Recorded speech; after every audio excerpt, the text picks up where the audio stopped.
Daily Bible Reading June 5, 2025. First reading, Hebrews 11, 1-21. By faith we understand. Now faith is the substance of things hoped for, the evidence of things not seen. For by it the elders obtained a good testimony. By faith we understand that the worlds were framed by the word of God, so that the things which are seen were not made of things which are visible.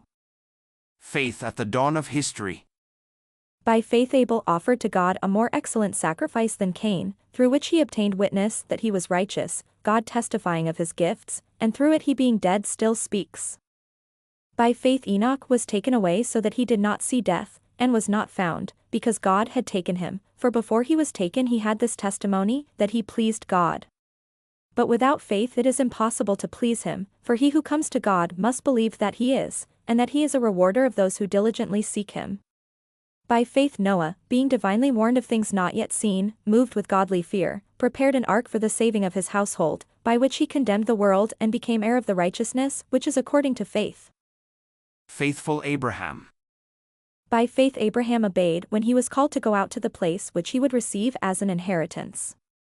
And he went out, not knowing where he was going. By faith he dwelt in the land of promise as in a foreign country, dwelling in tents with Isaac and Jacob, the heirs with him of the same promise, for he waited for the city which has foundations, whose builder and maker is God. By faith Sarah herself also received strength to conceive seed, and she bore a child when she was past the age, because she judged him faithful who had promised. Therefore from one man, and him as good as dead, were born as many as the stars of the sky in multitude, innumerable as the sand which is by the seashore. The heavenly hope. These all died in faith, not having received the promises, but having seen them afar off were assured of them, embraced them and confessed that they were strangers and pilgrims on the earth. For those who say such things declare plainly that they seek a homeland. And truly if they had called to mind that country from which they had come out, they would have had opportunity to return. But now they desire a better, that is, a heavenly country. Therefore God is not ashamed to be called their God, for he has prepared a city for them. The faith of the patriarchs. By faith Abraham, when he was tested, offered up Isaac, and he who had received the promises offered up his only begotten son, of whom it was said, "In Isaac your seed shall be called," concluding that God was able to raise him up, even from the dead, from which he also received him in a figurative sense. By faith Isaac blessed Jacob and Esau concerning things to come. By faith Jacob, when he was dying, blessed each of the sons of Joseph, and worshipped, leaning on the top of his staff. Second reading, Exodus 13-14. The firstborn consecrated. Then the Lord spoke to Moses, saying, "Consecrate to me all the firstborn, whatever opens the womb among the children of Israel, both of man and beast. It is mine." The feast of unleavened bread. And Moses said to the people, "Remember this day in which you went out of Egypt, out of the house of bondage. For by strength of hand the Lord brought you out of this place. No leavened bread shall be eaten. On this day you are going out, in the month Abib. And it shall be, when the Lord brings you into the land of the Canaanites and the Hittites and the Amorites and the Hivites and the Jebusites, which he swore to your fathers to give you, a land flowing with milk and honey, that you shall keep this service in this month. 7 days you shall eat unleavened bread, and on the 7th day there shall be a feast to the Lord. Unleavened bread shall be eaten 7 days. And no leavened bread shall be seen among you, nor shall leaven be seen among you in all your quarters. And you shall tell your son in that day, saying, This is done because of what the Lord did for me when I came up from Egypt. It shall be as a sign to you on your hand and as a memorial between your eyes, that the Lord's law may be in your mouth. For with a strong hand the Lord has brought you out of Egypt. You shall therefore keep this ordinance in its season from year to year. The law of the firstborn. And it shall be, when the Lord brings you into the land of the Canaanites, as he swore to you and your fathers, and gives it to you, that you shall set apart to the Lord all that open the womb, that is, every firstborn that comes from an animal which you have, the males shall be the Lord's. But every firstborn of a donkey you shall redeem with a lamb, and if you will not redeem it, then you shall break its neck. And all the firstborn of man among your sons you shall redeem. So it shall be, when your son asks you in time to come, saying, What is this? That you shall say to him, by strength of hand the Lord brought us out of Egypt, out of the house of bondage. And it came to pass, when Pharaoh was stubborn about letting us go, that the Lord killed all the firstborn in the land of Egypt, both the firstborn of man and the firstborn of beast. Therefore I sacrifice to the Lord all males that open the womb, but all the firstborn of my sons I redeem. It shall be as a sign on your hand and as frontlets between your eyes, for by strength of hand the Lord brought us out of Egypt. The wilderness way. Then it came to pass, when Pharaoh had let the people go, that God did not lead them by way of the land of the Philistines, although that was near. For God said, lest perhaps the people change their minds when they see war, and return to Egypt. So God led the people around by way of the wilderness of the Red Sea. And the children of Israel went up in orderly ranks out of the land of Egypt. And Moses took the bones of Joseph with him, for he had placed the children of Israel under solemn oath, saying, God will surely visit you, and you shall carry up my bones from here with you.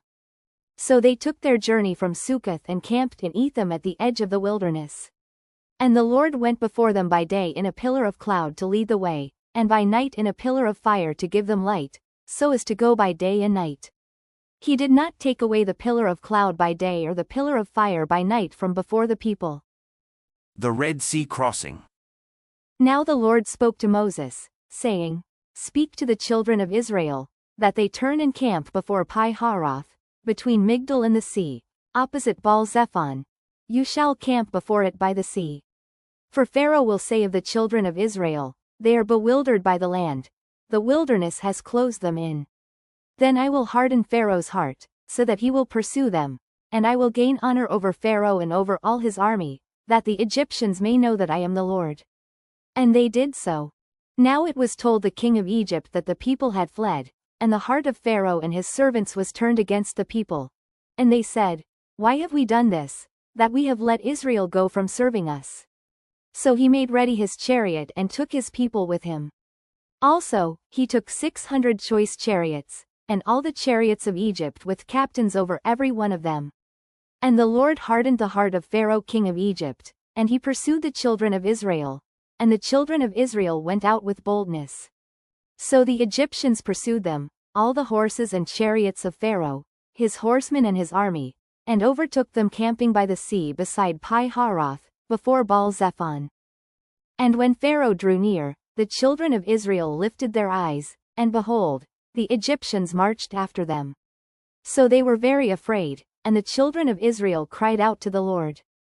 Then they said to Moses, Because there were no graves in Egypt, have you taken us away to die in the wilderness? Why have you so dealt with us, to bring us up out of Egypt? Is this not the word that we told you in Egypt, saying, Let us alone that we may serve the Egyptians? For it would have been better for us to serve the Egyptians than that we should die in the wilderness. And Moses said to the people, Do not be afraid. Stand still, and see the salvation of the Lord, which he will accomplish for you today. For the Egyptians whom you see today, you shall see again no more forever. The Lord will fight for you, and you shall hold your peace. And the Lord said to Moses, Why do you cry to me? Tell the children of Israel to go forward, but lift up your rod, and stretch out your hand over the sea and divide it. And the children of Israel shall go on dry ground through the midst of the sea. And I indeed will harden the hearts of the Egyptians, and they shall follow them. So I will gain honor over Pharaoh and over all his army, his chariots, and his horsemen. Then the Egyptians shall know that I am the Lord, when I have gained honor for myself over Pharaoh, his chariots, and his horsemen. And the angel of God, who went before the camp of Israel, moved and went behind them, and the pillar of cloud went from before them and stood behind them. So it came between the camp of the Egyptians and the camp of Israel. Thus it was a cloud and darkness to the one, and it gave light by night to the other, so that the one did not come near the other all that night. Then Moses stretched out his hand over the sea, and the Lord caused the sea to go back by a strong east wind all that night, and made the sea into dry land, and the waters were divided. So the children of Israel went into the midst of the sea on the dry ground, and the waters were a wall to them on their right hand and on their left. And the Egyptians pursued and went after them into the midst of the sea, all Pharaoh's horses, his chariots, and his horsemen. Now it came to pass, in the morning watch, that the Lord looked down upon the army of the Egyptians through the pillar of fire and cloud, and he troubled the army of the Egyptians. And he took off their chariot wheels, so that they drove them with difficulty. And the Egyptians said, Let us flee from the face of Israel, for the Lord fights for them against the Egyptians.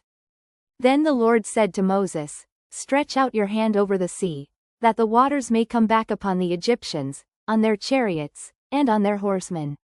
And Moses stretched out his hand over the sea, and when the morning appeared, the sea returned to its full depth, while the Egyptians were fleeing into it. So the Lord overthrew the Egyptians in the midst of the sea. Then the waters returned and covered the chariots, the horsemen, and all the army of Pharaoh that came into the sea after them. Not so much as one of them remained. But the children of Israel had walked on dry land in the midst of the sea, and the waters were a wall to them on their right hand and on their left. So the Lord saved Israel that day out of the hand of the Egyptians, and Israel saw the Egyptians dead on the seashore. Thus Israel saw the great work which the Lord had done in Egypt, so the people feared the Lord, and believed the Lord and his servant Moses. Third reading, Proverbs 5. The peril of adultery. My son, pay attention to my wisdom. Lend your ear to my understanding, that you may preserve discretion, and your lips may keep knowledge. For the lips of an immoral woman drip honey, and her mouth is smoother than oil, but in the end she is bitter as wormwood, sharp as a two-edged sword. Her feet go down to death. Her steps lay hold of hell. Lest you ponder her path of life. Her ways are unstable. You do not know them. Therefore hear me now, my children, and do not depart from the words of my mouth. Remove your way far from her, and do not go near the door of her house, lest you give your honor to others, and your years to the cruel one. Lest aliens be filled with your wealth, and your labors go to the house of a foreigner, and you mourn at last, when your flesh and your body are consumed, and say, How I have hated instruction, and my heart despised correction. I have not obeyed the voice of my teachers, nor inclined my ear to those who instructed me. I was on the verge of total ruin, in the midst of the assembly and congregation. Drink water from your own cistern, and running water from your own well. Should your fountains be dispersed abroad, streams of water in the streets? Let them be only your own, and not for strangers with you. Let your fountain be blessed, and rejoice with the wife of your youth. As a loving deer and a graceful doe, let her breasts satisfy you at all times, and always be enraptured with her love. For why should you, my son, be enraptured by an immoral woman, and be embraced in the arms of a seductress? For the ways of man are before the eyes of the Lord, and he ponders all his paths.